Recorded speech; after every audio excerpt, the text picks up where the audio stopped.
मुझे मेरी मस्ती वहाँ लेकर आई जहाँ मेरे अपने सिवा कुछ नहीं है। मुझे मेरी मस्ती वहाँ लेकर आई जहाँ मेरे अपने सिवा कुछ नहीं है। देखिए, दो भाव हैं। जब हम आत्मज्ञान की अवस्था में आते हैं तो दो भाव की अनुभूति, या दो नाव हैं, दो रास्ते हैं, दोनों से ही इस संसार सागर से तरा जा सकता है। वो दो भाव क्या हैं? दो भाव ये हैं कि तू ही है, तू ही तू, तू ही तू, तू ही तू। हे परमपिता, हे परमेश्वर, हे स्वामी, सर्वत्र तू ही तो है, तेरे सिवा कुछ बना ही नहीं है। मतः परतरम नान्यत् किंचित दस्ति धनंजय। भगवान कहते हैं कि मेरे सिवा किंचित मात्र भी कुछ बना ही नहीं है। तो जब ये भाव पक्का होता है कि परमात्मा के सिवा जब कुछ बना ही नहीं है, समस्त जड़ चेतन, चींटी, हाथी, ब्रह्मा, सागर, पृथ्वी, मनुष्य, समस्त जीव है ही इस परमात्मा की सत्ता, परमात्मा ही है। क्योंकि भगवान स्वयं बोलते हैं कि मेरे सिवा कुछ बना ही नहीं है। तो जब भगवान ही कह रहे हैं तो ज्ञान में आने के पश्चात ये भाव अंदर से इतना पक्का हो जाता है कि है ही परमात्मा, है ही परमात्मा। तो हम ये बोलते हैं तू ही तू, तू ही तू, तू ही तू। जो उल्टा चल रहे हैं, जो सीधा चल रहे हैं, जो मनमाफिक चल रहे हैं, जो मन के विरोध में चल रहे हैं, जो प्यार कर रहे हैं, जो अपमान कर रहे हैं, जो मान कर रहे हैं, जो अपमान कर रहे हैं, जो निंदा कर रहे हैं, जो स्तुति कर रहे हैं, यही तो होता है समाज में, परिवार में, देश में, जीवन, एक मनुष्य के जीवन काल में। तो जब हमको ये भाव पक्का हो जाता है कि उल्टा चलने वाले में भी भगवान है और सीधा चलने वाले में भगवान है, मान करने वाले में भी भगवान है, अपमान करने वाले में भी भगवान है, हमारी निंदा करने वाले में भगवान है और स्तुति करने वाले में भगवान।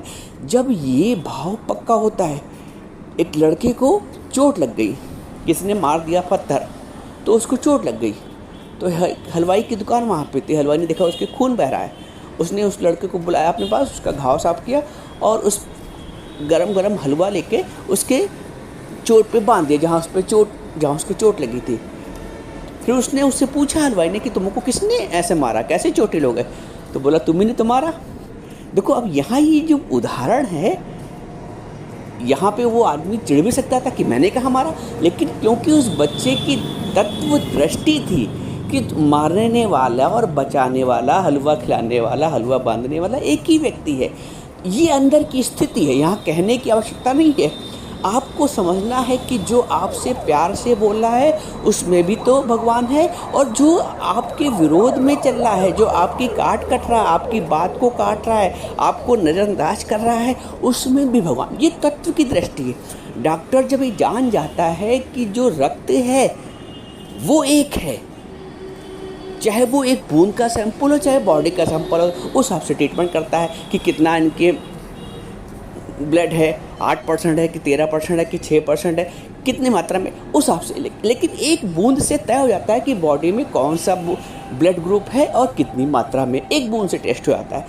वैसे ही एक बूंद, नानक जी बोलते हैं, एक बूंद ब्रह्म ज्ञान की मस्त करे दिन रैन। यदि तुमने ब्रह्म ज्ञान की एक बूंद भी पी ली, वो अमृत की एक बूंद भी पी ली, बोलते मस्त करे दिन रैन, और लाख प्याला भर पिए चढ़े न मस्ती नैन। और संसार के खुशियों के लाख प्याले पी लो, चढ़े न मस्ती नैन। संसार की खुशियों से उस आत्मिक मस्ती की अनुभूति नहीं होती है जो ब्रह्म ज्ञान की एक बूंद का सेवन करने से होती है। आप समझिए, दुनिया के लोग परेशान इसीलिए हैं क्योंकि उन्होंने इस ज्ञान की बूंद को चखा ही नहीं, और उन्होंने अपना सारा जीवन संसार की सुख सुविधाओं को बनाने में लगा दिया। इसलिए खुशियाँ तो मिली, संतुष्टि नहीं मिली, तृप्ति नहीं मिली, क्षणिक सुख तो मिले, संतावना नहीं मिली, क्योंकि संतावना उन पदार्थों में है ही नहीं। तो लाख प्याला भर पिए चढ़े न मस्ती में नैन।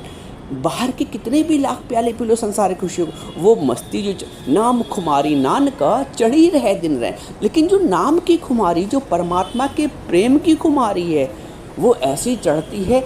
बोलते हैं कि जो चढ़ती उतरती है मस्ती, वो हकीकत में मस्ती नहीं। बाहर की मस्ती तो चढ़ेगी उतरेगी, लेकिन वो हकीकत में मस्ती नहीं।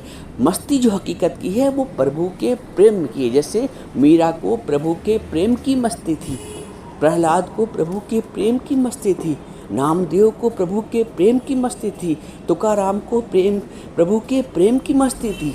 तो जो प्रेम की मस्ती, मुझे मेरी मस्ती वहाँ लेकर आई जहाँ मेरे अपने सिवा कुछ नहीं है। ये ज्ञान की उच्च अवस्था है। तो एक भाव तो ये है कि तू ही तू हे परमात्मा, सर्वत्र तू ही तो है। मैं किसके गुण देखूं, किसके दोष देखूं, किससे मन को विक्षेपित करूं, किससे प्रसन्न हूं, सब रूप में तू ही तो है। और एक भाव और है, जब हम आत्मावस्था की स्वयं अनुभूति कर लेते हैं, तब हम ये कह सकते हैं कि सर्वत्र मैं ही तो हूँ। तत्व की दृष्टि से मैं ही हूँ, जहाँ मेरे अपने सिवा कुछ नहीं है। तब भगवान की जो सोच है, भगवान की जो स्थिति है, भगवान की जो विचारधारा है, भगवान कहते हैं मता परतरम न अन्यत किंचित दस्त धनंजय। तो वहाँ पे एक मत हो जाता है। जब आपने अपनी हस्ती को गुम कर दिया तो हस्ती किसकी बची? भगवान की। तो वहाँ फिर मैं ही तो का भाव, जब मैं ही हूँ का भाव प्रगाढ़ हो जाता है, फिर वही बात आती। तो फिर हम किसके दोष देखें? अपनी पत्नी के गुण दोष देखें, अपने पति के गुण दोष देखें, अपने बच्चों के गुण दोष देखें, अपने बहू के गुण दोष देखें, किसके गुण दोष देखें? गुण हैं तो भी प्रणाम और अवगुण हैं तो भी प्रणाम। न हमको गुण से बहुत ज़्यादा कुछ लेना देना है, न अवगुणों से। ये है ज्ञान की उच्च अवस्था, जो हम तटस्थ रह सकते हैं, जब हम न्यूट्रल रह सकते हैं। तो चाहे तो इस भाव से लेके चलो, इस नाव पे नैया पार कर लो अपने जीवन की, कि परमात्मा सर्वत्र तू ही तो है, तू ही तो। उल्टा चलने वालों में, सीधा चलने वालों में, प्यार करने वालों में, नफरत करने वालों में, कहना मानने वालों में, कहना ना मानने वालों में, है ही तो तू। तेरे सिवा क्या बना है? क्योंकि भगवान स्वयं गीता में बोलते हैं मता परतरम नान्यत, अन्य कुछ बना ही नहीं मेरे सिवा। और या तो ये भाव कर लो, राजा जनक को ये भाव पक्का हो गया। क्या भाव पक्का हुआ? वो अपना अनुभव व्यक्त करते हुए बोलते हैं, अहो जन समूहे अपि ना द्वैतम पश्यति मम।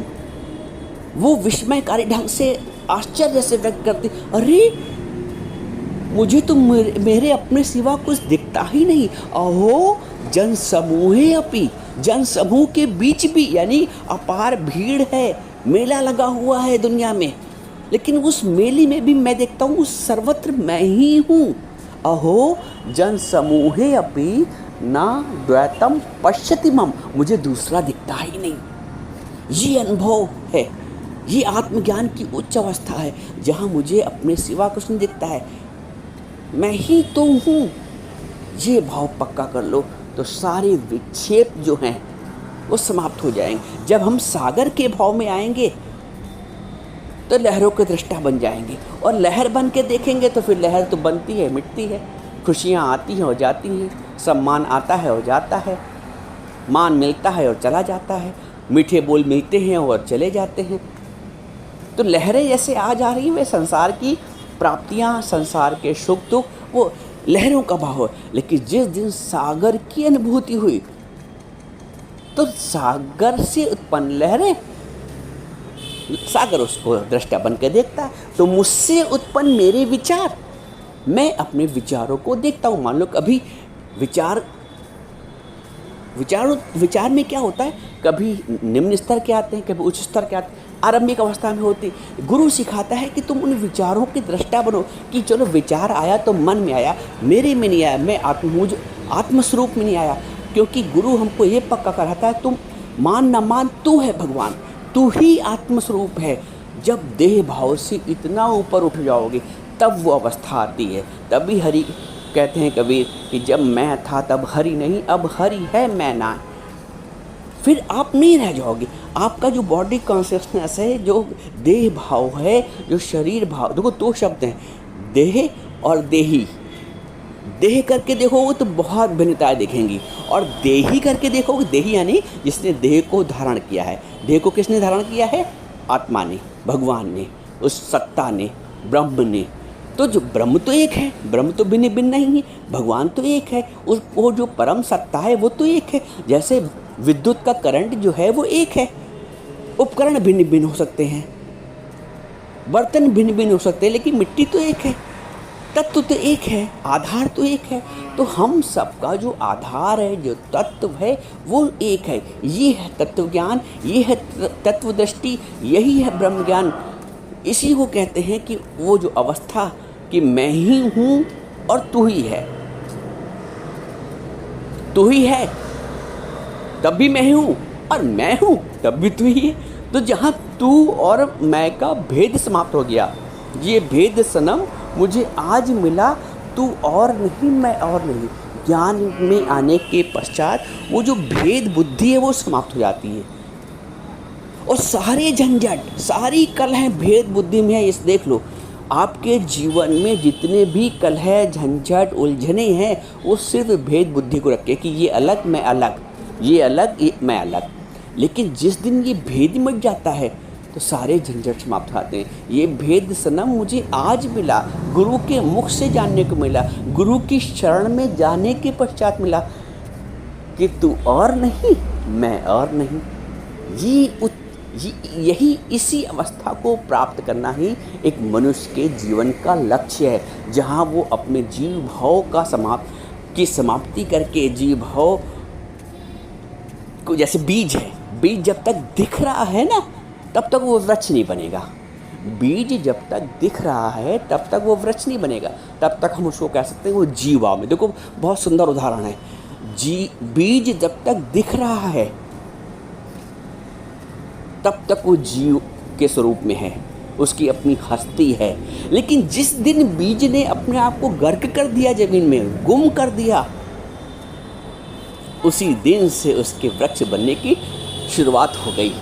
यानी सत्संग में जब आते हैं तो एक बीज के रूप में, एक जीव के रूप में, लेकिन जैसे जैसे वो बीज अपने आप को गुम करता जाता है, हाँ कछु नहीं, हाँ कछु नहीं, हाँ कुछ नहीं, मैं हुई नहीं, मैं हुई नहीं, मैं जीव के रूप में।